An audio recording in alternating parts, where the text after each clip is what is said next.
Hello students, welcome to the history session of BA first semester. BA 1 ಸೆಮಿಸ್ಟರ್ದ ಇತಿಹಾಸ ವರ್ಗಕ್ಕೆ ತಮಗೆ ಸ್ವಾಗತ. ಹಿಂದಿನ ಕ್ಲಾಸ್ನಲ್ಲಿ ಋಗ್ವೇದದ ಸಂಸ್ಕೃತಿ ಅಥವಾ ಪ್ರಾರಂಭಿಕ ವೇದ ಕಾಲದ ಸಂಸ್ಕೃತಿ ವಿಷಯವನ್ನು ಪ್ರಾರಂಭ ಮಾಡಿದ್ದೇನೆ. ಅಲ್ಲಿ ಅವರ ರಾಜಕೀಯ ವ್ಯವಸ್ಥೆ ಹೆಂಗಿತ್ತು, ಸಾಮಾಜಿಕ ವ್ಯವಸ್ಥೆ ಹೆಂಗಿತ್ತು, ಇದರ ಬಗ್ಗೆ ವಿಷಯ ತಿಳಿದುಕೊಂಡ ನಂತರ ಈಗ ಇವತ್ತಿನ ಕ್ಲಾಸ್ನಲ್ಲಿ ಅವರ ಆರ್ಥಿಕ ಮತ್ತು ಧಾರ್ಮಿಕ ಜೀವನ ಹೇಗಿತ್ತು ಮತ್ತು ಆ ಸಪ್ತ ಸಿಂಧು ಪ್ರದೇಶವನ್ನು ಬಿಟ್ಟು ಆರ್ಯನರು ಗಂಗಾ ಬಯಲು ಪ್ರದೇಶದ ಕಡೆ ಯಾಕೆ ಸ್ಥಳಾಂತರ ಆದರು ಈ ವಿಷಯವನ್ನು ಇಲ್ಲೇ ತೆಗೆದುಕೊಳ್ಳೋಣ. So will discuss this aspect today, economic life and the religious life and why Aryans migrated towards the Gangetic plain. So this is what we are going to discuss in our today's class. And I will be completing the Rigvedic period, and in my next class I will be starting later Vedic period. So Rigvedic culture, economy and religion. ಋಗ್ವೇದದ ಸಂಸ್ಕೃತಿ, ಅವರ ಆರ್ಥಿಕ ಜೀವನ ಮತ್ತು ಧರ್ಮ. ಅವರ ಆರ್ಥಿಕ ಜೀವನ ಹೇಗಿತ್ತು? How was their economic life? So we find here from Rigveda ಕಾಲದಿಂದ ನಮಗೆ ವಿಷಯ ತಿಳಿದು ಬರ್ತದೆ. Mainly domestication of the animals was the most important occupation of the people. ಅಲ್ಲಿ ಆರ್ಯನರ ಪ್ರಾರಂಭಿಕ ವೇದ ಕಾಲದಲ್ಲಿ ಅವರ ಮುಖ್ಯ ಉದ್ಯೋಗ ಅಂದರೆ ಪಶು ಸಂಗೋಪನೆ, the domestication of the animals, and the most important animal domesticated was cow. ಗೋವನ್ನು ಅವರು ಸಾಕ್ತಾ ಇದ್ದರು. ಅದು ಹೆಚ್ಚಿನ ಈ ಒಂದು ನಾವು ನೋಡ್ತೀವಿ ಪಶುಗಳಲ್ಲೇ ಸಾಕಲಾದಂಥ ಈ ಒಂದು ಪಶು ಆಗಿತ್ತು, ಪವಿತ್ರವಾದ ಪಶು ಆಗಿತ್ತು. It was also a very secret animal to the Aryans and it was considered as the wealth of the Aryans. ಅದು ಆರ್ಯನರ ಸಂಪತ್ತು ಕೂಡ ಆಗಿತ್ತು. ನಿಮಗೆ ಗೊತ್ತಿದ್ದಾಗೆ ಆರ್ಯನ ಗುಂಪುಗಳ ನಡುವೆ ಯುದ್ಧಗಳು ನಡೀತಾ ಇದ್ದದ್ದು ಮುಖ್ಯ ಕಾರಣ ಅಂದರೆ ಆ ಗೋಗಳಿಗಾಗಿ. So there was constant wars, clashes between Aryan groups here because of the cows, confiscation of the cows, because that was the wealth. ಅದು ಅವರಿಗೆ ಸಂಪತ್ತಾಗಿತ್ತು. ಹೀಗೆ ಗೋಗಳ ಸಂಗೋಪನೆ ಇದು ಅವರ ಮುಖ್ಯ ಉದ್ಯೋಗ. ಅಥವಾ ಇದಲ್ಲದೆ ಗೋ ಅಲ್ಲದೆ ಕುರಿಗಳನ್ನು ಸಾಕ್ತಾ ಇದ್ದರು, ಎಮ್ಮೆಯನ್ನು ಸಾಕ್ತಾ ಇದ್ದರು, ಅಲ್ಲೇ ಆಡನ್ನು ಸಾಕ್ತಾ ಇದ್ದರು. So the other animals were also domesticated like the sheep, the goat, here the buffaloes. So that was domestication was most important. So that was what here mainly the Vedic Aryans, their community was referred as the pastoral community. Pastoral ಅಂದರೆ ದನಕರಗಳನ್ನು ಸಾಕುವರು, pastoral community.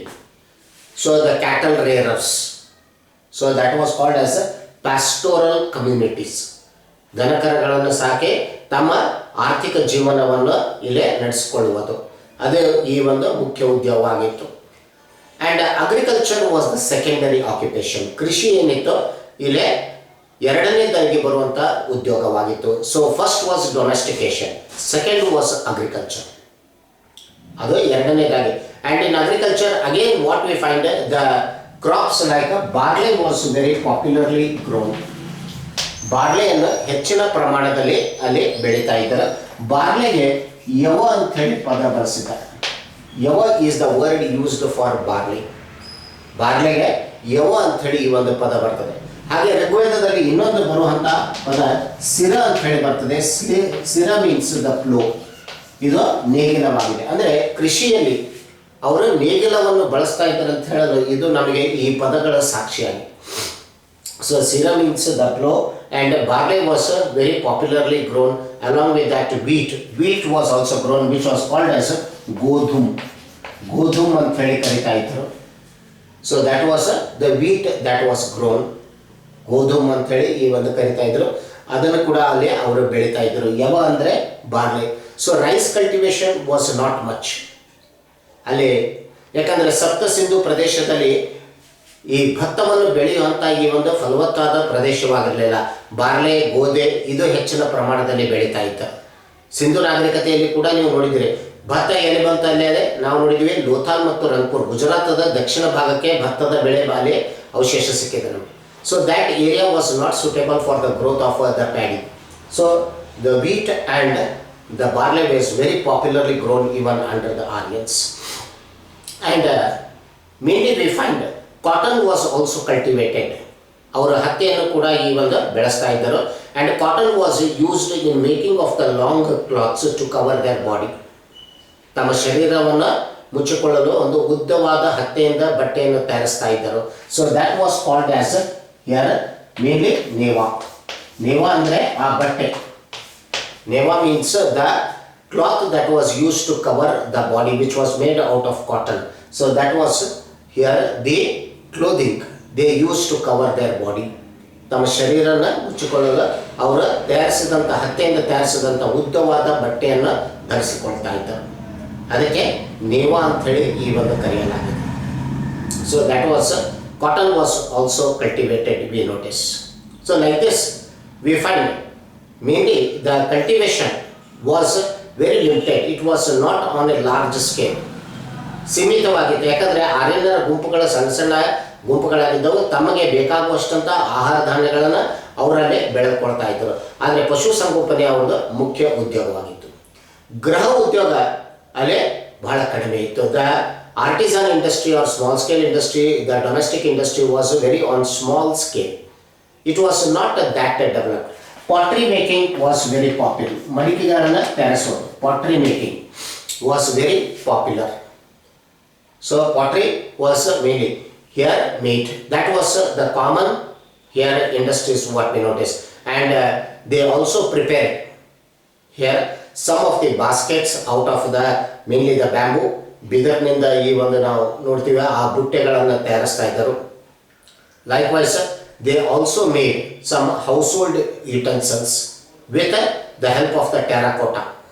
Terracotta ಇಂದ ಬೇಕಾಗುವಂಥ ಉಪಕರಣಗಳನ್ನು ಏನು ಮನೆಗೆ ಬೇಕಾಗುವಂಥ ಗೃಹ ಉಪಕರಣಗಳನ್ನು ಬಳಸ್ತಾ ಇದ್ದರು. So that was also used. ನಾವು the question was whether metal was known to them or not. ಅವರಿಗೆ ಲೋಹದ ಪರಿಚಯ ಇತ್ತಿಲ್ಲೋ. They had the knowledge of the metal. Copper was known to them. ಅವರಿಗೆ ತಾಮ್ರದ ಬಗ್ಗೆ ಈ ಒಂದು ಅರಿವಿತ್ತು. ತಾಮ್ರವನ್ನು ಅಲ್ಲಿ ಆಯ ಎಂದು ಕರೆಯಲಾಗಿದೆ. ಆಯ is the word used for copper. ತಾಮ್ರಕ್ಕೆ ಬಳಸುವಂಥ ಪದ ಆಯವಾಗಿದೆ. ತಾಮ್ರ ಬಳಕೆ ಇತ್ತು, ಆದರೆ ಹೆಚ್ಚಿನ ಪ್ರಮಾಣದಲ್ಲಿ ಸಿಂಧೂ ಜನರು ಹೆಂಗೆ ಬಳಸಿದ್ರು ಆ ರೀತಿಯಾಗಿ ಬಳಸಲಿಲ್ಲ. It was not on large scale, but they knew what is copper. So even Rigvedic period also is here mainly assigned to the copper age. ತಾಮ್ರ ಯುಗಕ್ಕೆ ಸೇರಿಸ್ತೀವಿ ನಾವು ಈ ಋಗ್ವೇದ ಕಾಲವನ್ನು ಕೂಡ. ಯಾಕಂದರೆ ತಾಮ್ರ ಅವರಿಗೆ ತಿಳಿದು ಬಂದಂಥ ಲೋಹವಾಗಿತ್ತು. That was how we find the economy was very limited. Trade was never carried out. The Aryans were never interested in the trade. ವ್ಯಾಪಾರದಲ್ಲಿ ಯಾವುದೇ ಆಸಕ್ತಿ ತೋರಿಸಲ್ಲ. ತಮ್ಮ ಒಂದು ಜನಾಂಗದಿಂದ ಇನ್ನೊಂದು ಜನಾಂಗಕ್ಕೆ ಕೂಡ ಈ ಒಂದು ವ್ಯಾಪಾರ ಇರಲಿಲ್ಲ. ಮೊದಲಿಗೆ ಕ್ರಮೇಣವಾಗಿ ಅದನ್ನು ಬೆಳೆಸ್ಕೊಂಡ್ರು. Later they developed it. Initially because of the enmity, ಅವರಲ್ಲಿ ಇದ್ದಂಥ ದ್ವೇಷ, ಒಂದು ಗುಂಪಿನಿಂದ ಇನ್ನೊಂದು ಗುಂಪದ ನಡುವೆ ಕೂಡ ವ್ಯಾಪಾರವನ್ನು ಬೆಳೆಸಲ್ಲ. So trade was very here unknown. It was what we can say very limited. ಒಳಗೆ ಈ ಒಂದು ತಮ್ಮ ಜನದಲ್ಲೇ ಆ ವ್ಯಾಪಾರ ನಡೀತಾ ಇತ್ತು ಅಂತ ಹೇಳ್ಬೋದು. ಸೊ ವಿದಿನ್ ದ್ಯಾಟ್ ಜನ, ಈಗ ಉದಾಹರಣೆಗೆ ಮಡಿಕೆ ಮಾಡೋರಿಗೆ ಆಹಾರ ಧಾನ್ಯ ಬೇಕಿದ್ದರೆ ಆಹಾರ ಧಾನ್ಯ ಬೆಳೆಯೋರಿಗೆ ಮಡಿಕೆಯನ್ನು ಕೊಟ್ಟು ಆಹಾರ ಧಾನ್ಯವನ್ನು ತೆಗೆದುಕೊಳ್ತಾ ಇದ್ರು. So it was only here the barter system was followed within the people of the ಜನ. ಜನ ಅಂದರೆ ಆರ್ಯನರ ಗುಂಪು. ಆರ್ಯನರ ಗುಂಪದಲ್ಲೇ ತಮ್ಮಲ್ಲೇ ವಸ್ತು ವಿನಿಮಯ ಪದ್ಧತಿ ಇತ್ತು. ಅಷ್ಟೇ ಅದು ಈ ಒಂದು ಸೀಮಿತವಾದಂಥ ವ್ಯಾಪಾರ, ಜನಕ್ಕೆ ಸೀಮಿತವಾದಂಥ ವ್ಯಾಪಾರ ಅಂತ ಅಲ್ಲಿ ಹೇಳಬಹುದು. We can say it is confined only to that mainly here the tribe. So that was how the economy was there. Trade was did not prosper there. So usually here the Rigvedic Aryan economy has been called as the rural economy. ಗ್ರಾಮಾಂತರ ಆರ್ಥಿಕ ವ್ಯವಸ್ಥೆ ಅಂತ ಹೇಳಿ ಕರೀತಾರೆ ಋಗ್ವೇದದ ಆರ್ಥಿಕ ವ್ಯವಸ್ಥೆಯನ್ನು. ಅದೇ ಸಿಂಧು ನಾಗರಿಕತೆ ಏನು ನೋಡಿದ್ವಿ ನಾವು, ಅದು ಅಲ್ಲೇ ಪಟ್ಟಣ ನಾಗರಿಕ ಈ ಒಂದು ಆರ್ಥಿಕ ವ್ಯವಸ್ಥೆ. ಆದರೆ ಇಲ್ಲೇ ಗ್ರಾಮಾಂತರ ಆರ್ಥಿಕ ವ್ಯವಸ್ಥೆವಾಗಿತ್ತು. It is a rural economy. So this is how the economic structure was there of the Aryans during the early Vedic period. And how was their religion? ಅವರ ಧರ್ಮ ಯಾವ ಸ್ವರೂಪದಲ್ಲಿತ್ತು? What was the religious practice? So mainly Aryans. So we have here the shlokas dedicated to different gods in Rigveda. ಋಗ್ವೇದದಲ್ಲಿ 10 ಪುಸ್ತಕಗಳಿವೆ, 10 ಮಂಡಲಗಳಂತ ಹೇಳ್ತೀವಿ, 1028 ಶ್ಲೋಕಗಳಿವೆ. ಅವು ಬೇರೆ ಬೇರೆ ದೇವರಿಗೆ ಸಂಬಂಧಪಟ್ಟಂತಹ ಶ್ಲೋಕಗಳಾಗಿವೆ. They are all dedicated to different gods. So totally here we find the number of the gods in Rigveda mentioned are 33 gods. 33 ದೇವರುಗಳ ಬಗ್ಗೆ ಉಲ್ಲೇಖನೆ ಇದೆ. But today if you see this has went on multiplying like the human population.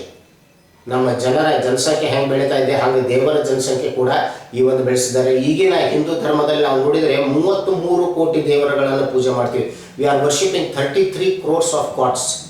But originally it was only 33 gods which is mentioned in Rigveda. ಋಗ್ವೇದದಲ್ಲಿ ಹೇಳಿದ್ದಾರೆ.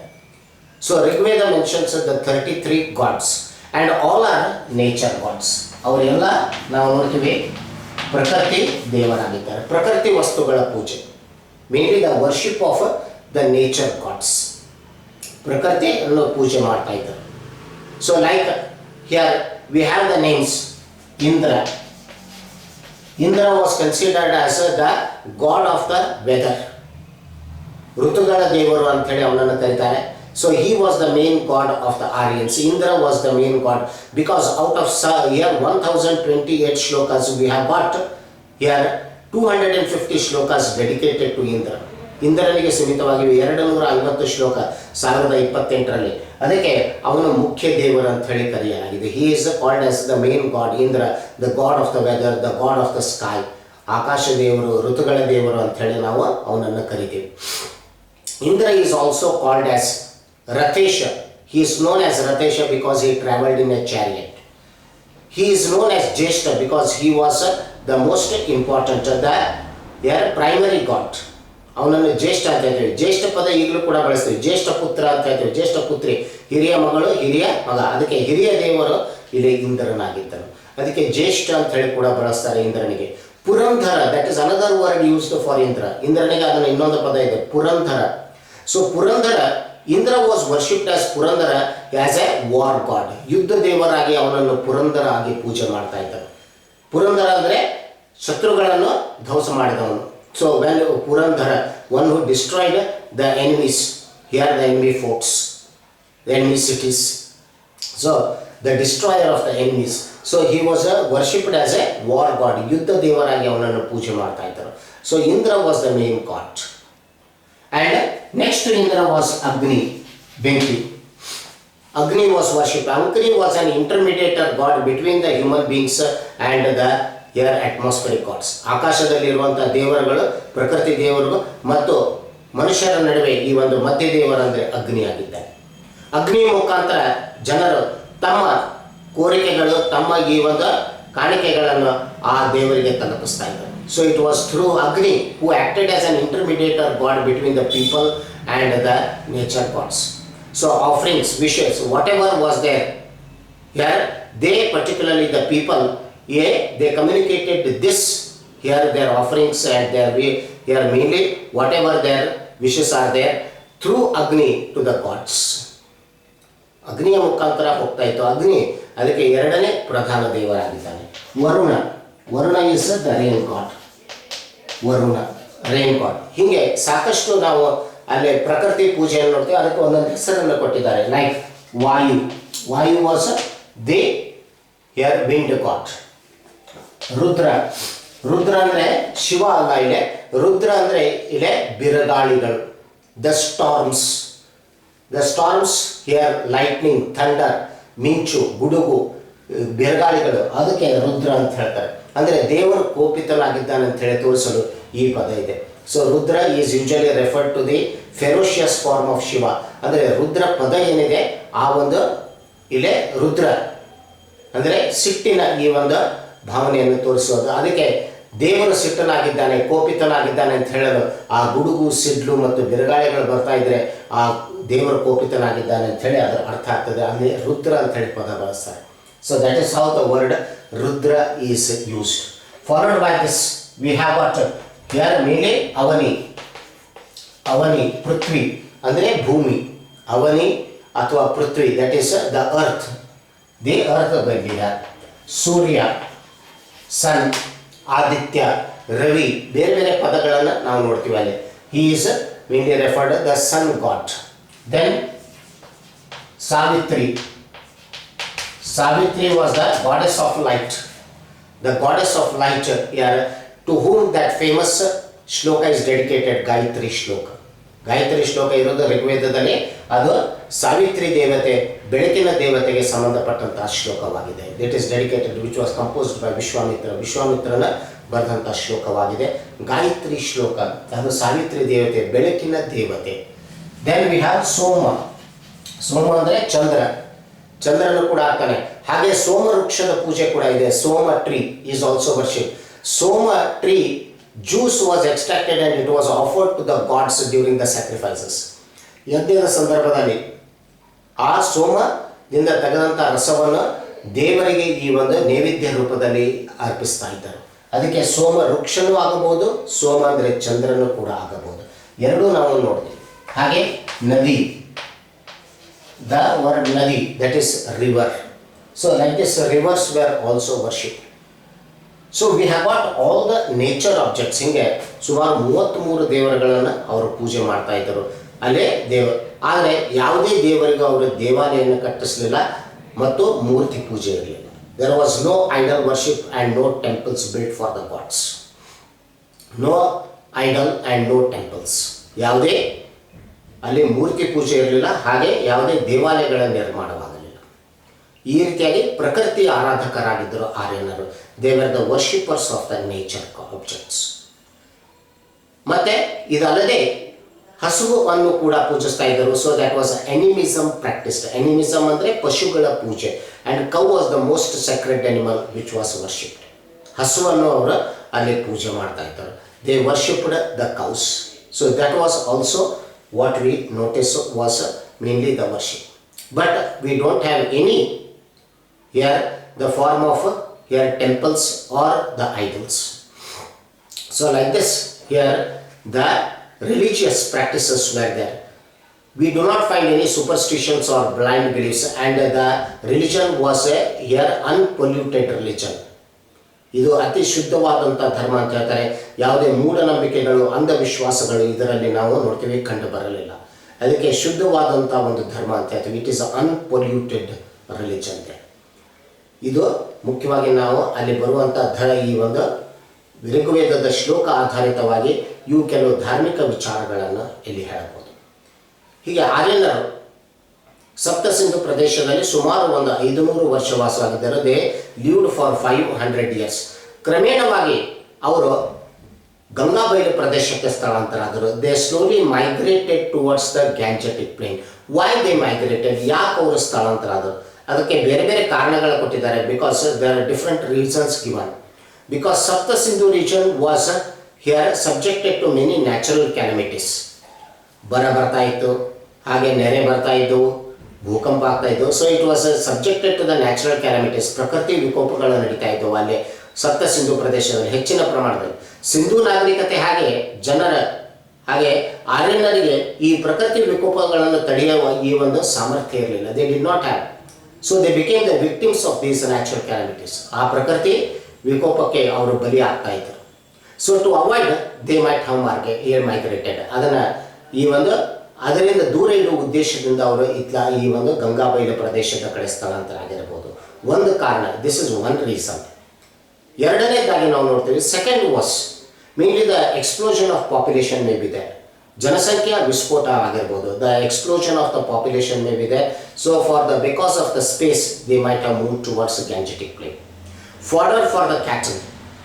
ಅವರ ದನಕರಗಳಿಗಾಗಿ ಈ ಒಂದು ಮೇವಿನ ಕೊರತೆ ಇರ್ಬೋದು ಅಲ್ಲೇ, ಅದಕ್ಕಾಗಿ ಕೂಡ ಅವರು ಗಂಗಾಬೈಲು ಪ್ರದೇಶದ ಕಡೆ ಆಗಮಿಸಿರಬಹುದು. So different reasons have been given why they migrated towards the Gangetic plane.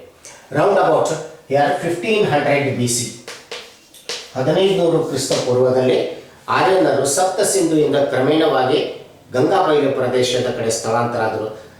1500 ಕ್ರಿಸ್ತ ಪೂರ್ವದಿಂದ from 1500 BC we notice a new culture developed in the Gangetic area which we call it as later Vedic culture. ಆ ಗಂಗಾಬೈಲು ಪ್ರದೇಶದಲ್ಲಿ ಒಂದು ಹೊಸ ಸಂಸ್ಕೃತಿ ಬೆಳೀತು. ಅದನ್ನು ಉತ್ತರ ವೇದ ಕಾಲದ ಸಂಸ್ಕೃತಿ ಅಂತ ಹೇಳ್ತೀವಿ. This is how why they migrated towards the Gangetic plain. You can give this reason as a conclusion. ಆ ಋಗ್ವೇದ ಸಂಸ್ಕೃತಿಗೆ ಇದನ್ನು ಸಮಾರೋಪವಾಗಿ ನೀವು ಹೇಳಬಹುದು. and from 1500 BC to 600 BC. Later we are going to study about the later Vedic period. 1500ರಿಂದ 600 ಕ್ರಿಸ್ತ ಪೂರ್ವ ಇದನ್ನು ನಾವು ಉತ್ತರ ವೇದ ಕಾಲ ಅಂತ ಹೇಳ್ತೀವಿ. ಆ ವಿಷಯ ಇನ್ನೊಂದು ಕ್ಲಾಸ್ನಲ್ಲಿ ಆ ವಿಷಯ ಪ್ರಾರಂಭಗೊಳಿಸ್ತಾ ಇದ್ದೀನಿ. I will be starting it in the next class. So this is about the Rigvedic culture. ಋಗ್ವೇದದ ಸಂಸ್ಕೃತಿ, ಅವರ ಆರ್ಥಿಕ, ಅವ್ರ ಜೀವನ ಮತ್ತು ಧಾರ್ಮಿಕ ಜೀವನ. ಹಾಗೆ ಹಿಂದಿನ ಕ್ಲಾಸ್ನಲ್ಲಿ ನಾವು ಅಲ್ಲಿ ನೋಡಿದ್ದೀವಿ ಅವರ ರಾಜಕೀಯ ಮತ್ತು ಸಾಮಾಜಿಕ ಜೀವನ ಹೇಗಿತ್ತು. ಇವು 4 ವಿಷಯಗಳನ್ನು ಸೇರಿಸಿ ಅವರ ಸಂಸ್ಕೃತಿ ಕೇಳಿದರೆ ನೀವು ಬರೀಬೇಕಾಗ್ತದೆ. So this is what you have to give the explanation. ಇದು ನೀವು ಕೊಡಬೇಕಾದಂಥ ವಿವರಣೆ ಆಗಿದೆ. ಹೀಗೆ ಉತ್ತರ ವೇದ ಕಾಲದ ಒಂದು ಸಂಸ್ಕೃತಿ ಹೇಗಿತ್ತು ಮತ್ತು ಇವೇ 4 ವಿಷಯಗಳನ್ನು ನೋಡ್ತೀವಿ. ಆದರೆ ಏನೇನು ಬದಲಾವಣೆ ಆದವು ಅಲ್ಲಿ ಆ ವಿಷಯ ನಾನು ಚರ್ಚೆ ಮಾಡ್ತೇನೆ. ಮುಂದಿನ ಕ್ಲಾಸ್ನಲ್ಲಿ ಉತ್ತರ ವೇದ ಕಾಲದ ಬಗ್ಗೆ ಪ್ರಾರಂಭಗೊಳಿಸೋಣ.